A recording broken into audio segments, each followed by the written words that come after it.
Hello, my name is Ben. And my name is Josh. Welcome back to FPL Graduates.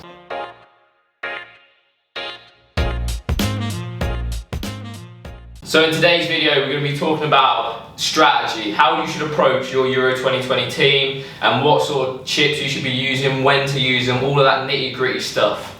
Yeah, I feel like for this episode we're going to have very differing views, or very different approaches to how we take this sort of tournament and this game, because obviously you've got to redeem yourself after losing to me in FPL, so you know. Yeah, definitely. I think I'm taking a more measured approach towards it, let's say, thinking about when to use it before the tournament, stuff like that, but obviously it does go down to how well the teams are playing at the end of the day, doesn't it? Yeah, exactly.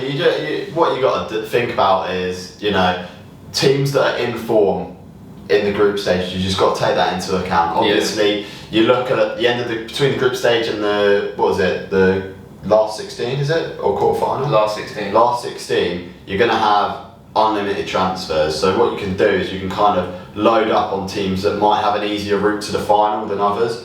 And I think that's what you've got to pay attention to very clearly. But yeah, there's also other chips that we can use. I mean, you were saying just before we started recording, like, there's not many weeks where we don't have chips. Yeah, literally there's 7 game weeks, they're called match days in total, and for that there's only 3 match days where you're not going to be able to use a chip. So obviously match day 1 is unlimited because you're starting your team out. The round of 16 you get unlimited transfers too, and then you get 2 chips, the wild card and limitless, so you can use them whenever you want. A lot of people thinking about match day 2 for limitless, because obviously they'll have a good indication after match day 1 who's going to be performing, and maybe you can avoid certain teams, like for example Group F, you can maybe target Hungary. I think it's France who play them second, so maybe target them for the game week 2 and have like a triple up. And also on the limitless you have unlimited budget, so you could literally have all the most expensive players in the team, there's no budget restrictions. Yeah, you could literally pile up on, say if you had it match day 2, who's got the nicest fixture on match day 2? Let's have a look. It's basically whoever's playing Hungary in that big Group F. I think there's some decent fixtures, to be fair. I don't know, Belgium, they'll be one to target as well.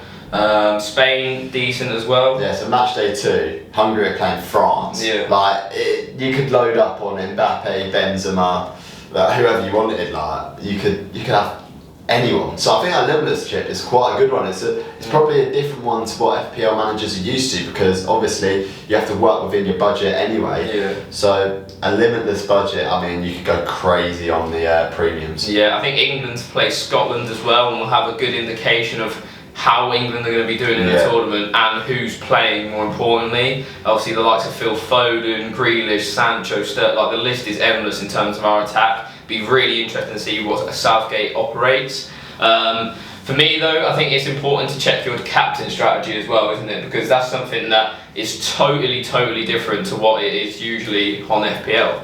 Yeah, so I mean, I've been trying to get my head around it, and you basically want to captain someone who's playing first. So the first game of the tournament is Turkey against Italy. Yeah. You want to captain someone from that game. If they don't return, switch the captaincy to someone who's playing on the next game. So the next day Spain are playing, so you might want to captain someone from that team, maybe Ferran Torres or someone like that. If they don't return, you move on to the next day and you've got another team that's playing until that match day finishes and you're happy with the captain return that you got. Yeah, so it's going to be interesting. Say if, like, for example, I've got Immobile captain for Italy on the first day. If he scores and only has 1 goal, will I change it to someone else? Do I think there's going to be more returns elsewhere? Because it could bite you in the backside, to be honest. You could go captain, I don't know, Lukaku, and then he's blanked somehow, and then you've left with a 2-pointer for your captain. So it's going to be interesting. A lot of points to be won, and maybe even loss of the captaincy chip. You can also do it similarly with subs. If you have subs playing and your player's blanked in your team, you can sub in a player who's about to play. But a key reminder is you can't sub someone in who's already got points. So same with your captaincy, you can't captain someone who's already played because you know the points outcome. Yeah, and once you've subbed someone out, you're not going to be able to bring them back in. So say if one of your players gets a 4-pointer and you're like, sub him out there, and the player you replace him with only gets 2 points, you're only going to get that 2 points from the player that you sub in. So you've got to be wary of that, and it's a bit more tactical in terms of who you're going to play, who you're not going to play, especially mid-game week. It's going to be a little bit more exciting in that regard. Yeah, there's loads of micromanagement, which makes it a lot better for players who are going to be playing every single day, whereas players who just make their team at the start and then not really look at it, they're going to be left behind with the players that are going to be looking at it every day. So make sure you look at it every single day. Yeah, so as we said earlier with being able to sub players in, this is going to mean that a different strategy on how you set your team up compared to FPL. A lot of players will put in bench fodder, a couple of players who they know they're not going to play but they're really cheap, so they get them in. You're not going to be able to do that. You're going to have to fill your bench with players who you know are going to play and are good fantasy assets. So that might mean lowering the amount of differentials you put in your team, but raising the amount of budget players that you know are going to play.